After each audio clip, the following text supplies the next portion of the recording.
Hello, everyone, and welcome to another episode of Decline Invite. I'm your host, the extroverted IT leader, Ryan Drumheller, and most people hear compliance and immediately think rules, checklist, slowing the business down. But today's conversation is about flipping that completely. Today's guest I have with me today is Mr. Tom Fox. He's known as the compliance evangelist, founder of the Compliance Podcast Network, 30 plus books on compliance, leadership, and ethics, 30 plus podcast awards, as you can see from his lovely background there, and runs one of the most active podcast networks in the space. So, Tom, I was going through your site, and the volume alone is impressive.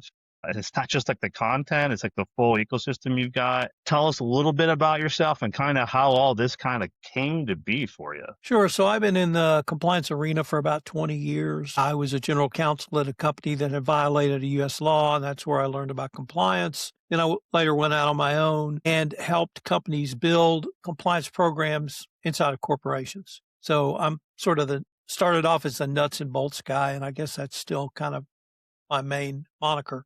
But when I started my consulting practice, I was laid up from a bad accident, so I couldn't leave my house except to go to physical therapy. And so this is 2010. I started exploring social media, which at that point in my life I knew nothing about.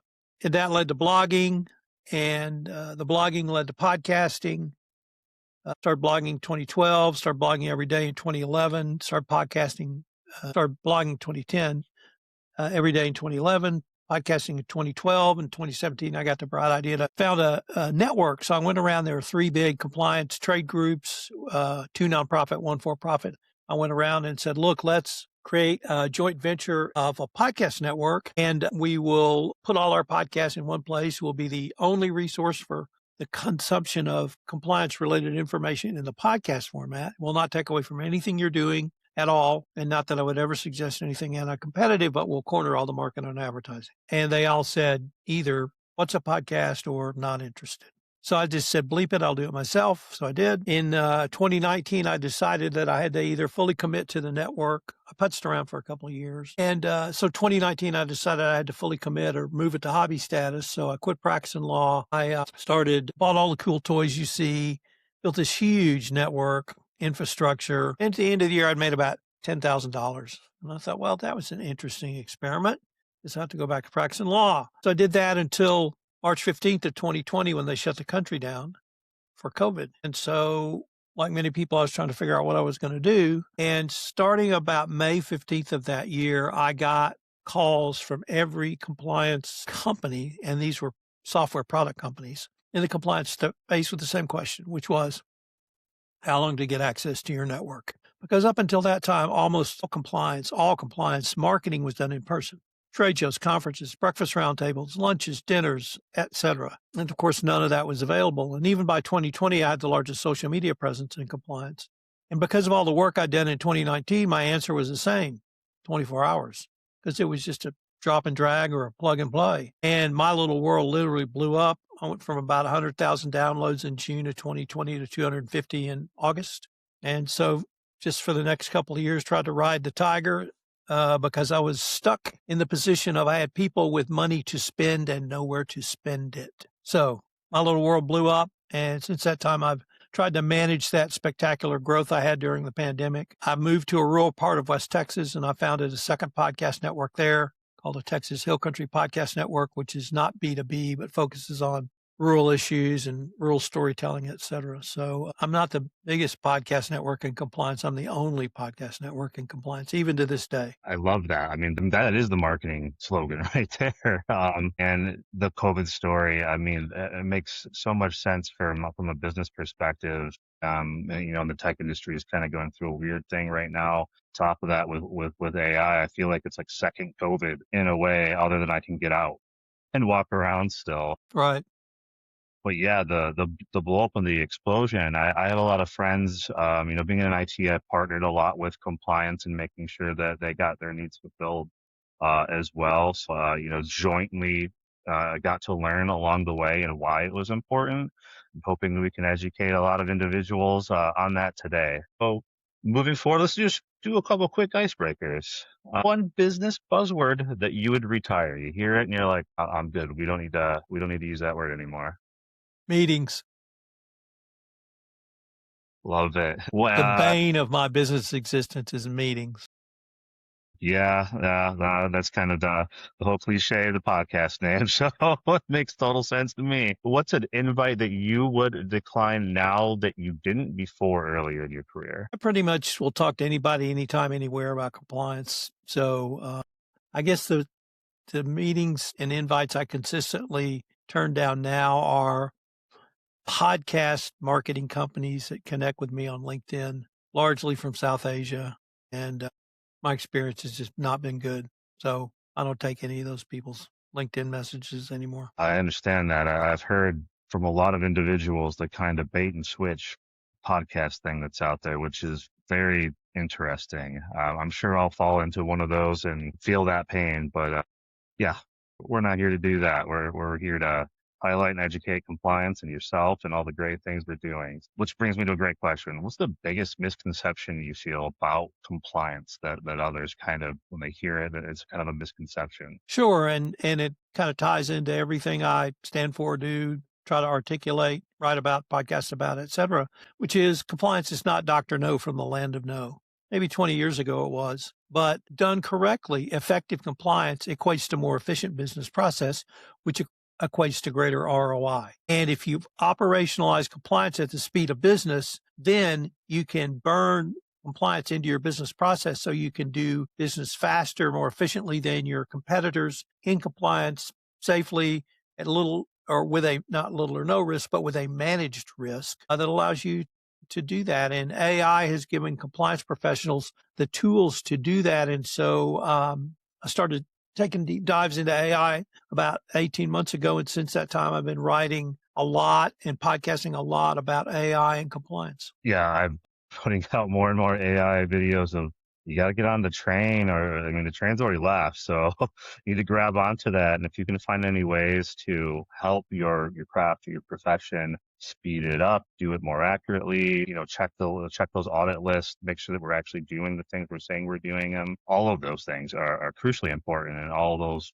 areas, AI can definitely help if you, partner with the tool, so to speak. So why the compliance evangelist? What's the story behind that? Sure. So I'm a lawyer by professional training. I've been practicing law over 40 years. I spent my first 25 years in the trial lawyer field. Then I moved in the in-house world. I was at that point living in Houston, Texas and practiced there. So as you might guess, almost all my work was energy related or in the energy industry. So I ended the last part of my career in the corporate world.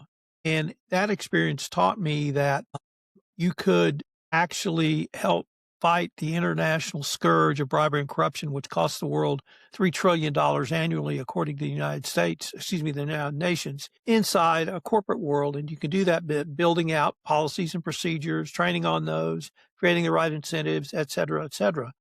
That's the nuts and bolts of compliance. And I saw compliance as the good news to help fight this international scourge. I'm very passionate about that fight. I do a lot of things to help further compliance. And it just seemed to me that since the evangelist was the name of the ancient Greek who was the bearer of good news, and I feel like compliance is the good news inside of a corporation to help fight the international scourge, but also make your business run better and more efficiently and more profitably, like I said. So that's why I took the name of the compliance evangelist, because I shout from the highest hill every day, compliance is the way. Yeah, you just hope people are listening, right? If they listen, we're probably going to avoid some of those issues or catch them sooner. I feel that it makes total sense. So you're mentioning podcast originally and getting into that, and then kind of cornering the market in a way with the compliance area of the market. What made you really go, you know what? Let's take the podcasting and let's really expand upon it. Let's try to get that voice for compliance out there more and more. Like, what was the switch that made you go, I feel like this is a thing that needs to be done? Well, the original start was podcasting was just a natural extension of blogging, and it was a marketing effort for my consulting practice. So when I founded a network in 2017, the magic number for getting advertising dollars was 30,000 downloads per podcast. It's IAB certified downloads. And I knew I was never going to have a 30,000 download podcast around compliance. So I thought, well, what if I have 10 3,000 download podcasts. If I have 30,000 on my network, then I can maybe do that. Well, that turned out to be completely wrong, but that was why I started with so many. And then one, I'm completely ADD, and two, it's my network, so I can do whatever I want. And I got one switch in my brain, it's on or off. And when it's on, it's on. And so Star Trek in compliance, Star Wars in compliance, Shakespeare in compliance, sports in compliance, everything compliance, women in compliance, James Joyce, Ulysses in compliance. I just started 5 new podcasts in the last 3 weeks. AI in healthcare, AI and financial services, gambling and compliance, compliance and yacht rock, the MCU in compliance. I do Star Trek, the original series every year, the entire series as 79 episodes plus one introduction that starts on June 1. I'm doing that again. I'll be doing it for my 8th year this year. And so I'm able to tie all of these topics to compliance. I just finished writing a blog post series on enlightenment thinkers and compliance to go with my Greek and Roman philosopher series. And I get interested in something and I write a podcast about it. That is vastly impressive from my perspective. Just doing the one podcast and, dipping the toes a little bit into the water to start doing the tours myself on others' podcasts. That's a lot of podcasts. But I see, kind of the vibe. It's an interesting angle to, you say the MCU, right? Get somebody in from the MCU and then talk about it from a compliance perspective. Never looked at it that way, but you got my gears turning, especially being, an IT individual. And then we're talking Jarvis and Tony Stark, and I can see where that would get interesting. I'm going to have to check a little bit more out of your vast network there because you got so many. When did you actually realize that the content itself could actually kind of drive, the business? Sure. So the first kind of aha moment was, in 2016, I always wanted to write the definitive single author volume compliance handbook. So I kind of quit working and devoted the whole year to that. And I'm a prolific writer, but I have trouble editing by reading. I have to actually read it out loud. And from there, I can, with a red pencil and just edit. And so I rented a studio. Guy gave me a great deal just to read my text into his, recording equipment. And then I would listen to it. And that's how I was editing the book. And I was doing 1 chapter a month. And about the second month, the manager comes to me and he says, "Are you doing a podcast?" And I said, "What do you mean?" He goes, "Well, you record 30 episodes for 1 chapter. Why don't you release them as a podcast over a month? They're pretty short, 5 to 10 minutes. I went, that doesn't sound too bad. So I started doing a daily nuts and bolts podcast. And that's when I realized that aha moment was everything I was doing at the time and everything I do is geared towards, at the end of the day, a book. So I can do a podcast and get a book out of it. I can do a blog and get a book out of it. I can actually do a book and then do a podcast and a blog and do it that way. But it's all geared towards having a larger piece of content. So, you went off on some of my numbers. That's because everything builds to a book. So I've written 4 books this year already. And, now I'm in Q2 and so I got another 4 to write.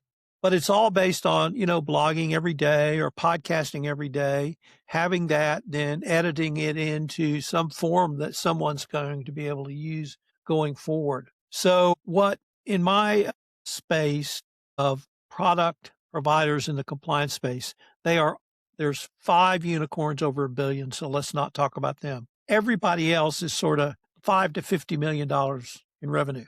And they're all big enough to have a CMO, but nobody's big enough to have their own content creation team. So I provide them content. I'll interview their CEO. I'll do a podcast series about some topic that interests them. I'll do a blog post based on those interviews. I'll create a white paper based upon the blog post. Then I will create social media marketing assets in the form of videograms, tweets, LinkedIn, Facebook, Instagram, etc. And so I'm a content machine for them. And so that is the second part of it. Once I figured out the first part, that everything is geared towards a book, now I just slice those big parts into little parts and give it to them as content because that's what they need in their overall marketing efforts. It doesn't take away from anything they're doing. It supplements anything they may be doing in terms of now back to in-person marketing, et cetera. So that's where I generate most of my income. I mean, it's a fascinating way to look at it and a fascinating way to figure it out. And I love it because it's a lot of trial and error. And you kind of figure, like you said, like most of them don't have the ability to do something. It's almost fractional in a way, that you're able to provide them what they need and from a marketing standpoint. And now, a video, especially the internet, right? It's up there. It's out there forever. Somebody comes across that business deal or, change something, that needs to be changed in the space. I absolutely love that part of the story. So what would you say, that an effective compliance actually looks like? It's done properly. What does that look like from your opinion?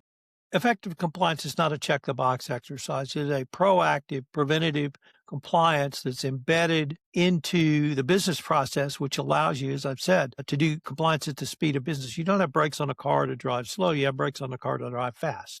And so there are no trade secrets in compliance. There's no rocket science in compliance. Everybody knows what the steps are. The government knows, lawyers know, companies know, consultants know. It's just really having the corporate culture and leadership at the top to implement business compliance into business and say, we're going to do business the right way. And so there's about 8 things: tone at the top, written policies and procedures and internal controls, having a chief compliance officer with the authority to do the job and the resources to do it, assessing your risk and managing your risk going forward, having an appropriate level of incentives and discipline if somebody violates the law, training on your risk management strategy, policies and procedures, and then ongoing communications. In my form of compliance, which is anti-corruption, anti-bribery compliance, third parties are a huge problem. So you have a separate third-party management process. You have a process for ongoing monitoring and continuous improvement. And then things like mergers and acquisitions and keeping up to date with current rules and regulations. And that's it. That's a best practices compliance program. And you can be as sophisticated or not. But if you embed it, if you have a culture that is dedicated to doing business ethically and in compliance, then you'll have a much better run company. Yeah, I couldn't agree more. There was some trauma pain going through my mind as you were going over certain things, like, and just executives needing to one understand and walk the path of the straight line as well, right? Like, let's be transparent about what we're doing, just get it out there. The more that we are, the more that we can actually do something about it. Versus if we sweep it under the rug, it'll come back probably, most likely. It might not be today, but down the line, we'll pay for that most likely. So how does compliance actually improve operations, and not just the actual risk itself, but how does it actually make operations better with an actual thorough compliance? Sure. Let's take third parties. So there's a lot right now. The situation with the current administration and the geopolitical situation, I think, would be fair to characterize as highly volatile. Well, and even think back to the pandemic, where whole swaths of the world became unavailable to you if they were your suppliers. So whatever that raw material may have been, metal, a hydrocarbon product, workers, thought, whatever it may have been. Well, if you can't access that information or those products, you've got a problem for your complete finished product. Well, compliance says, independent of everything I just said, who's in your supply chain? Do you know? Hopefully, you know your direct suppliers, but how far down the supply chain do you know? Well, you don't know who is in your supply chain till you go all the way down. And so when you have an entire swath of Africa who cannot supply you with heavy minerals or metals because of a pandemic shutdown, where can you pivot to across the globe that might have those metals? So that's one easy example where compliance requires you to know who's in your supply chain. Well, like I said, if you only know your first tier supplier, you're going to be completely unprepared when there's a disruption in your supply chain. I couldn't agree more. Having managed data centers myself and knowing, here's our gas supplier. All right, what happens when they aren't able to show up, or what happens when a natural disaster, or like you mentioned, COVID. All of those things have definitely happened, and I've seen an entire data center shut down because they didn't have a tier 2 or know where they were getting their source from as well, and that's catastrophic, from a business perspective. And that's just one mini example from my book. I'm sure there's many other worse situations out there. But I guess, until you have somebody searching for those answers and documenting that as well, and then wanting to stay up to date with holding the vendors accountable, right? Like you supply me with your changes, or at least, I don't know, whatever the cadence is, bi-yearly, yearly, whatever it is, just to make sure that our data is matching up to date, or, hey, huge red flag, that way our business is covered. I couldn't agree more. So what would you say that organizations are maybe not getting right, or just completely getting wrong today from that compliance angle? Well, what they don't get right is a couple of different things, Ryan. The first is they rely too much on a check the box kind of approach. And the easiest example is training. Everybody has some form of compliance training, some good, some not so good. But if you do a once a year training, you're going to be familiar with compliance for about 10 or 15 minutes after you finish the training. And that's it. And so they think, well, they've got their compliance training. They passed the test. I've got a signed certificate. What more do I need to tell them? Well, you need to continually communicate to them different parts, smaller bites. One friend of mine called it an espresso shot of compliance. So that really is an example of a kind of a check the box mentality where you don't do anything beyond the bare minimum kind of rules and regulations. The other part is not staying abreast of changes. Now, I don't know if you've ever had to work in banks, financial institutions, hospitals, insurance companies. Those are all called regulated industries, and they have very robust regulatory requirements around compliance. So my sense is they keep up with that. But in the public company world, like energy companies, we're not regulated industries, but there's still changes, and you still need to keep abreast of them. And so I guess the other thing I would see is companies really not keeping up with current best practices. Yeah, no, I mean, it's a good point. I've definitely dabbled in a few of the regulated spaces that you've mentioned, and even that, it's just not really a thought to the training, right? From a security standpoint, they put out phishing training and do another, hey, we check the box, it's good enough, right? And you're absolutely right. From a human nature, I spent my day today. Tomorrow, I'm already over if it's not in my face, or at least it's not like a common practice that I know, at least on some regular cadence, or a belief in the actual business culture that we want to be compliant. We want to be better than the standard. Audits are checking the box, but are you actually knowledgeable about that? And if situations happen, would you know what to do? I have my guess on my side. I'm sure you do as well, but I couldn't agree more with the training. Well, and I tell people if you get you to remember one thing from this hour's training, here it is. Raise your hand. If you have a question, just raise your hand. If you have an issue, raise your hand. If you see something, raise your hand. That's what I want you to remember. You don't have to remember all the rules and regulations. But if you'll remember to raise your hand and ask a question, that will do more to keep a company out of trouble than anything else. So I'm going to ask you to raise your hand. Yeah. Encourage a warm environment, right? Like, all questions. I mean, you're asking a question because you want to get better. I am more than happy to answer that. I would prefer that you do. That is my learning style as well. Anybody that wants to take the time, I'm going to give them as much time as they're willing to take in order to become better or more educated. And now we're stronger, as a team, a unit of business, because now somebody else knows 1% more or whatever that is. Yes, I'm getting excited hearing it. I just hope it translates out there. So why do you think that the policies actually fail with leadership alignment? Whether they're aligned or misaligned, where do you think that falls? So there's really kind of two separate threads. The first is you have leaders who are completely disconnected from the workforce. There was several years back, there was something about Amazon workers working 16 and 18-hour days. And it was back when Jeff Bezos was still with the company. And he said, I'm not familiar with that company that makes people do that.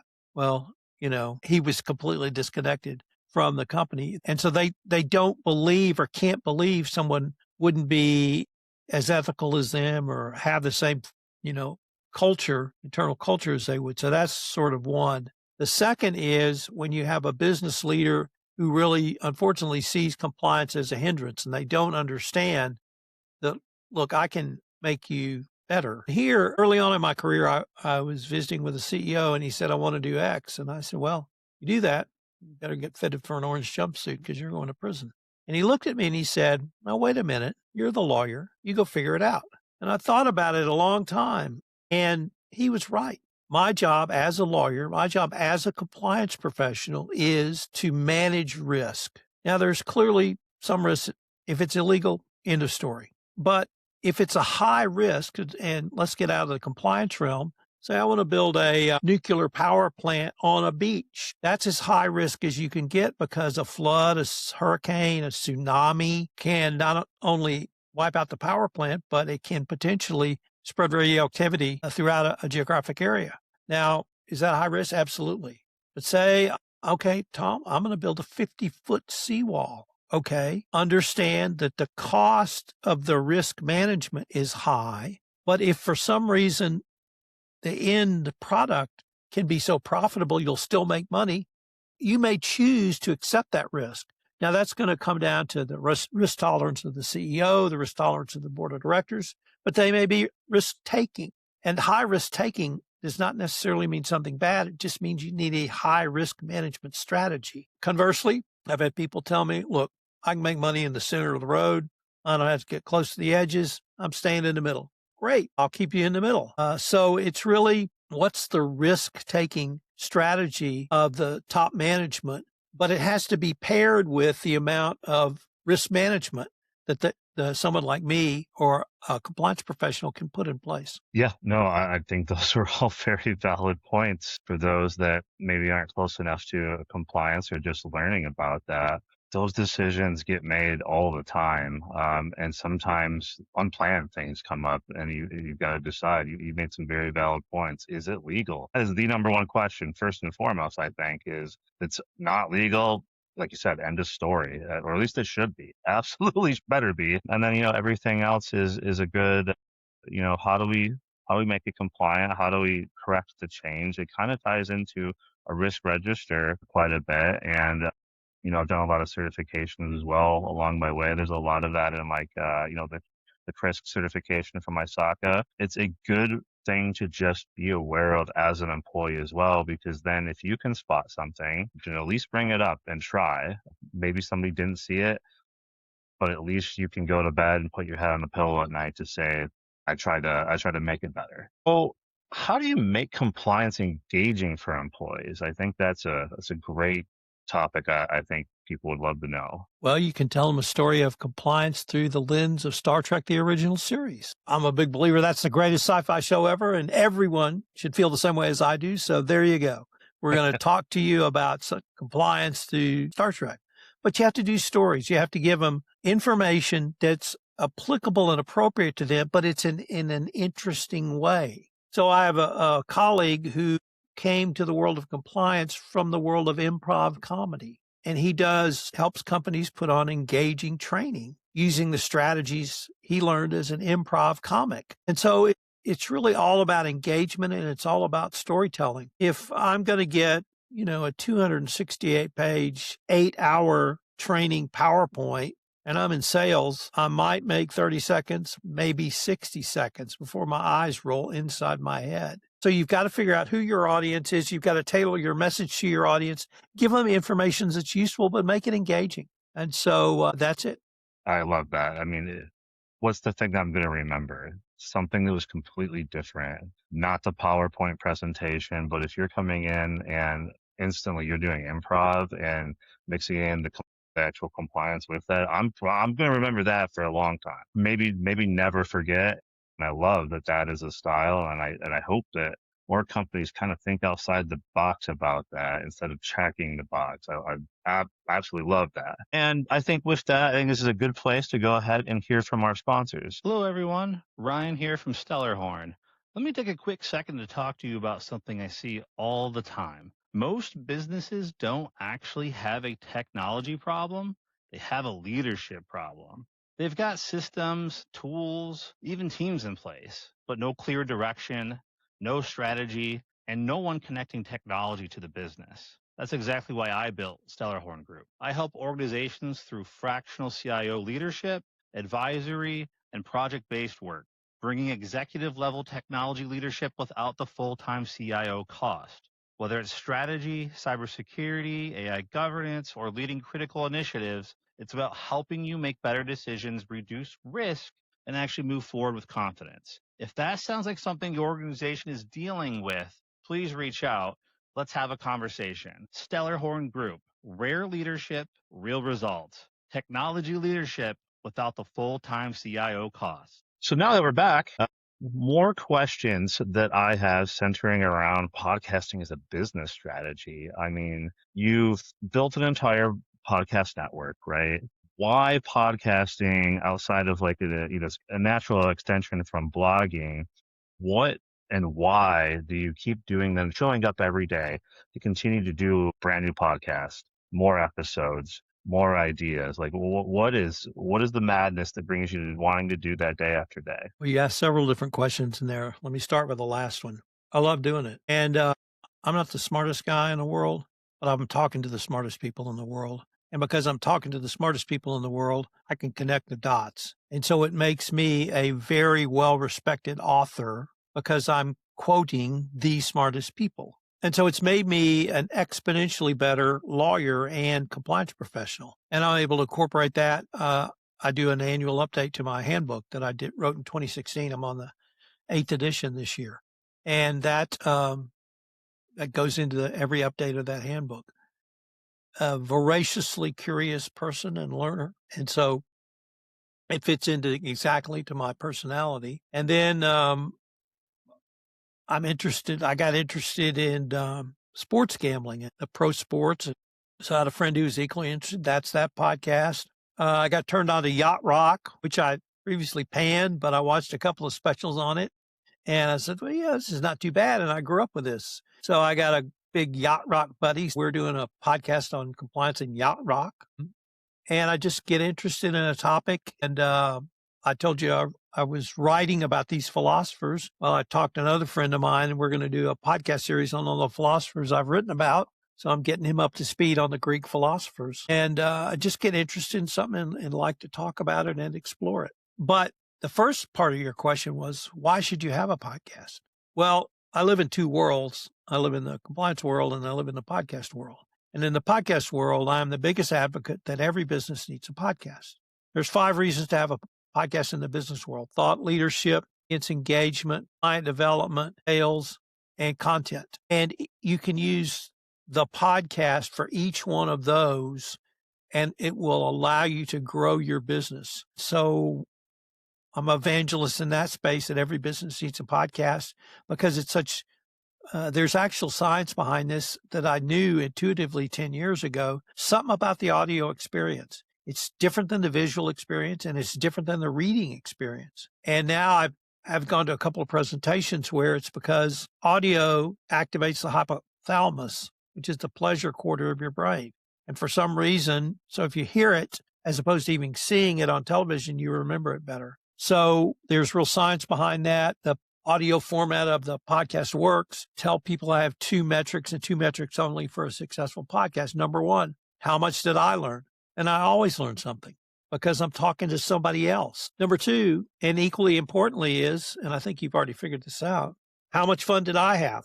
Because if I have fun as the host, it comes across in my engagement, in my voice. If I'm working a crossword while I'm interviewing somebody because I'm bored to tears, it's going to come across in the way I interview somebody.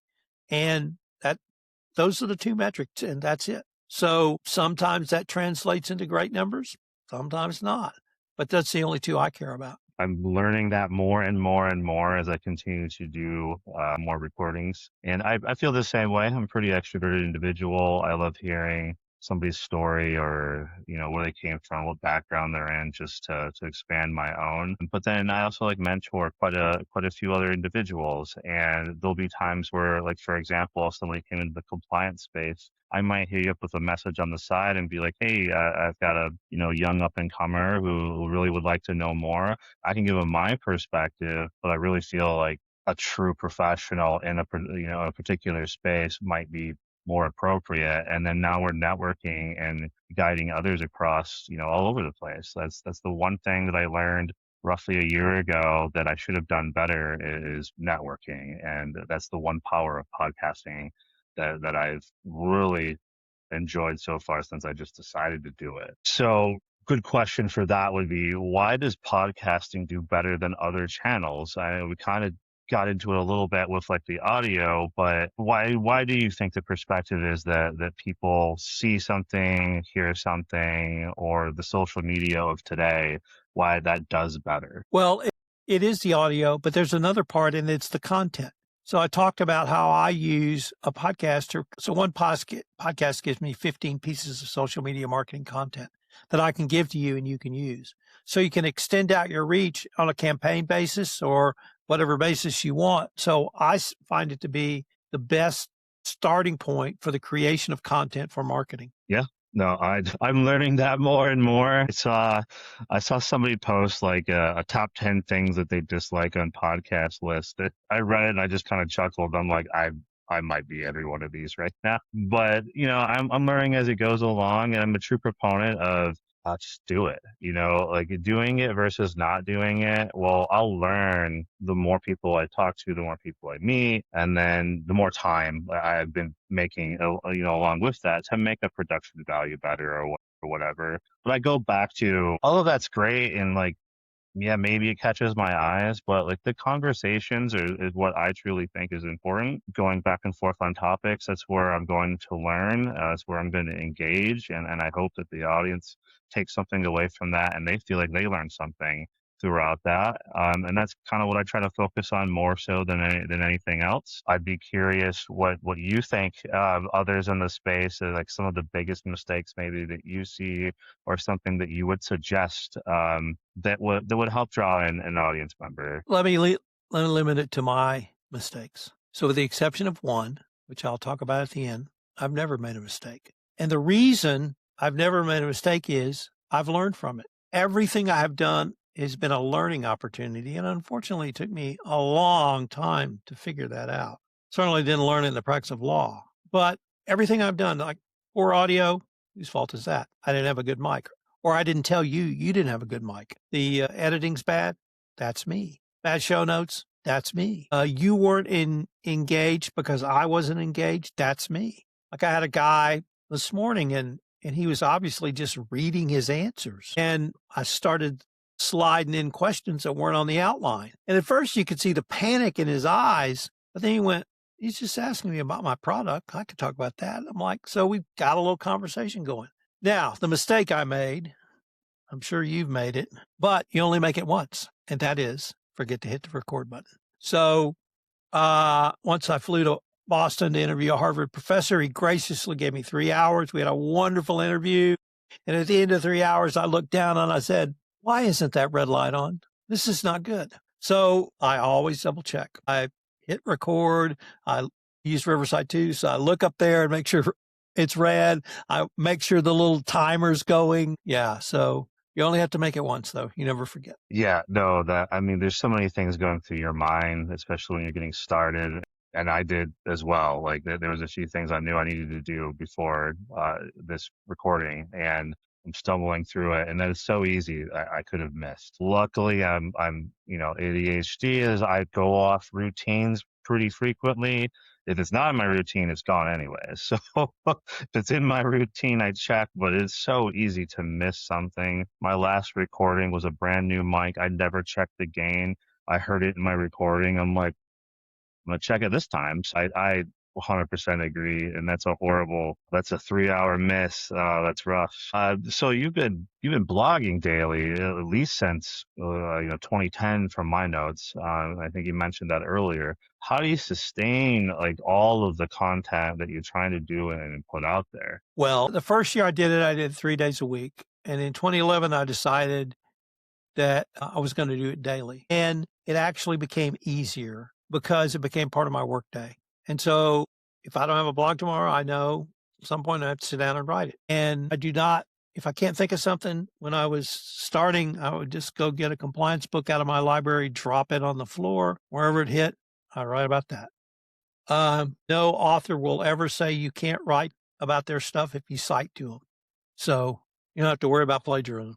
And now I do 3 or 4 daily news shows. So I always have material. And now I got a deep dive into AI, so probably 60% of what I've written over the past 18 months is about AI. But I'll do, I'm on this philosopher's kick. I'm studying systems analysis to figure out how I can bring systems thinking to compliance. But I get interested, like the Muppets came out with a new show earlier this year.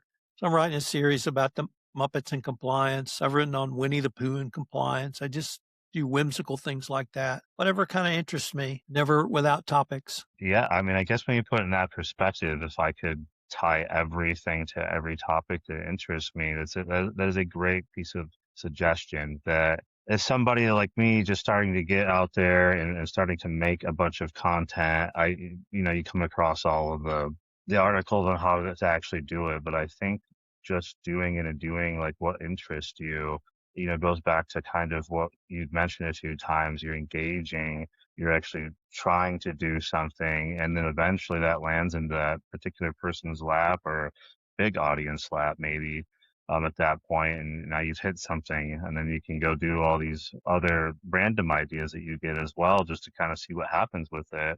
Or you just feel good, I guess. You're able to do something you enjoyed to do that day, which I think is extremely important in today's age. So is volume the advantage that most people would underestimate there? Like just getting the volume of content out there? Or would you center around quality maybe on a particular show versus 4, 5, 6 shows? So I'm arrogant enough to believe that I have both.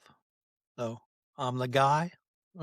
I got the shows. So there you go. But as to the volume, in my formative years of being a high school athlete, I learned very early on that the person that worked the hardest might not be the best, but you get the coach's attention if you outwork everybody. So that was me. And, I just kind of brought all that forward. And I don't care how hard you work, I'm going to outwork you, period. And I still do that. You get up at 5, I'll get up at 4. I don't care. That's just, I'm a very driven person. So, and largely I compete with myself now. So I guess it all goes back to junior high football. I love the work ethic part of that, because that's essentially what I feel like my superpower is. Like there's always going to be somebody better, smarter, or whatever on whatever topic, at least the rooms that I've walked into, I feel like. But my superpower is people are constantly like, how in the world are you able to do this and this and this? Like I do it because I can. And if you're passionate and you're driven, you'll find a way. It'll become important. And you'll just do it instead of making the excuse insert here. So I'm so happy to hear that that is still out there in this world, and I found another human that feels the same way and probably more driven, as I'm finding out throughout this podcast right now. So I got some things to do on my side, but I definitely appreciate running across that mentality. So there's a coach at the local university of the town I live close to, and one of his mantras is you got to earn it every day. And I still feel the same way. That's a great message. Great message. So from business leaders, though, from a compliance perspective, what should they be declining more often, that comes up that maybe they're not? Well, I can't really think of anything a business leader should say no to from the compliance perspective, because I would hope if a compliance professional is bringing it to them, it's a serious ask. Now, if the question is, are there things a compliance leader should turn down or decline the invitation to, that might be different. But I'm not quite sure I understand your question. So that brings me to my next question. What should compliance leaders say no to? Nothing. Always be there. Always accept every invitation. Never eat lunch alone. A lunch alone is a lunch wasted. Develop relationships. Get out. Have a cup of coffee with everybody. Make sure they know you're there to help. And all they have to do is raise your hand. And if you do that, I just think a compliance professional needs to always be available, because you are a service person. And compliance is a service industry. Your customer base is your employees, so you need to provide 100% customer service to them. Absolutely love that. So we'll do a couple quick fires here, and then we'll get you on out of here, and hopefully on a great note. So real quick, Compliance or culture? Culture. It's all about culture. It's 110% around culture. You can have the best compliance program, but if your culture is not doing business ethically and compliance, you won't make it. That podcast or blog? I love both. I'm a lawyer. I love writing. I love reading. Everything I do is geared towards a book. So pods and blogs are interim steps for me on the way to a book. And if I had my druthers, I would just be a serious writer as opposed to what I'm doing now. I love to hear that. As somebody who is talking about a couple things that I want to write about, I am not a writer. So just continuously hearing about it gets a little bit fuel from my fire, and maybe I'll push through and actually start doing the thing. Don't wait. So, volume or perfection? It's all about volume. You're never going to get perfection. Perfection is a waste of time. Don't let perfection get in the way of the good. Get it out there. If you have to redo it, redo it. You have to revise it, revise it. If you get new information, change your conclusions. But yeah, if you wait for perfection, as we were taught in the Methodist Church, there was only one person who was ever perfect, and it wasn't Jesus, because even he got mad once. What's his Father, and you ain't him. I certainly am not. Yeah. So daily content or weekly deep dives? Both.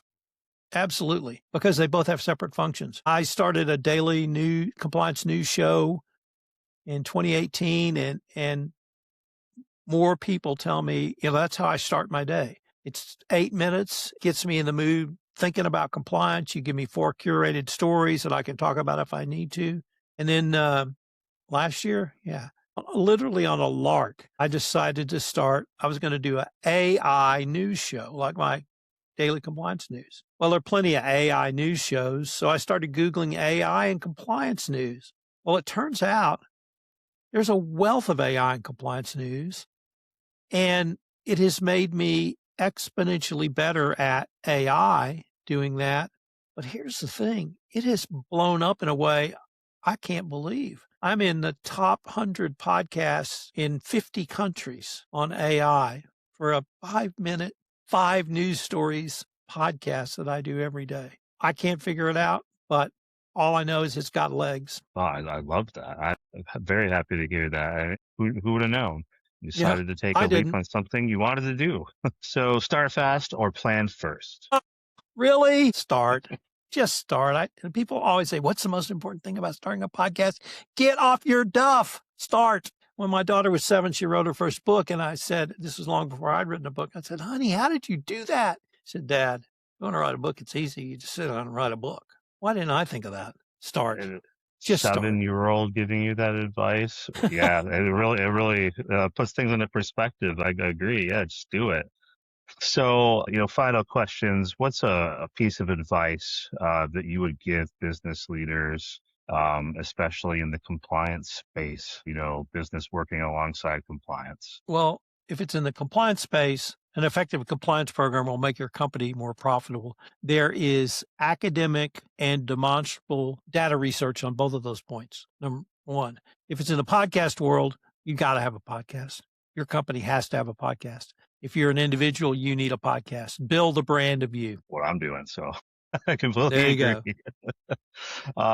One thing companies misunderstand about compliance that you would advise them on. Compliance is not a cost center. It's a profit center. Change your thinking. And why every business should think about content. I mean, podcasting we've talked about, but is there anything else that you're seeing while you're talking with these companies that they should think about in addition to the podcasting? Well, one of the most interesting things I've saw in the past couple of years around podcasting is the following. A major Fortune 500 company started a podcast of its executive leadership team.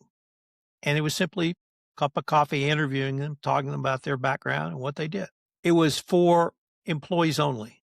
And so it was an internal podcast. And it actually materially improved the corporate culture for the following reason. It was a 50,000 employee company. I've been in those size companies. I knew the CEO was, but I never saw him, let alone met him. And it humanized the executive leadership team and really made employees feel like they knew the ELT. And I'd never thought of using a podcast to improve your own culture. And so there's yet another reason to have a podcast. I Love that story already because I'm already thinking, I just wish I would have seen this and all the stops path along the way, because you're right. I don't get access to these people to be able to ask questions or even kind of see how they think. And then maybe now some of those decisions that rolled out, I'm going, oh, okay. I could see how maybe they thought through that, or they are a human. So they are thinking of maybe some of these things. So now I can go back to just doing the best job I can and less, I don't know, jagged edges, I guess. So, where can people find you after this? They see it, they want to come talk to you, ask you questions, watch your content. Sure. So I have two podcast networks, the Compliance Podcast Network, which you can see at www.compliancepodcastnetwork.net. You can reach me through that network. You can send me an email. You can leave me a voicemail. If you want to learn about rural podcasting, which we didn't even talk about, which is my true passion, you can check out the Texas Hill Country Podcast Network, texashillcountrypodcastnetwork.com. I'm on LinkedIn at Thomas R. Fox. You can connect with me on LinkedIn, or you can email me at tfox@tfoxlaw.com. Happy to chat with anyone on any of the topics that we've discussed today. And I'll make sure to put all of that into the body at the bottom of the message here. So that way anybody can make it easy on themselves that's watching, anybody that's listening, play it back. Most businesses think compliance slows them down, but the ones that actually understand it use it to move faster with more clarity and less risk. I hope everybody else has learned something from this particular podcast, especially from a compliance perspective. And I thank you profusely, Tom, for joining us and giving us all of your insights, your perspectives. And for anybody else wanting to know more, please absolutely visit Tom's website, Tom's podcast, and his various books that are out there. Because I guarantee there's a more material strategy out of here than just my lovely face on a podcast on my show. And again, thank you for taking the time. I hope that you've enjoyed at least speaking with me as well. And meeting adjourned. Very cool, Ryan.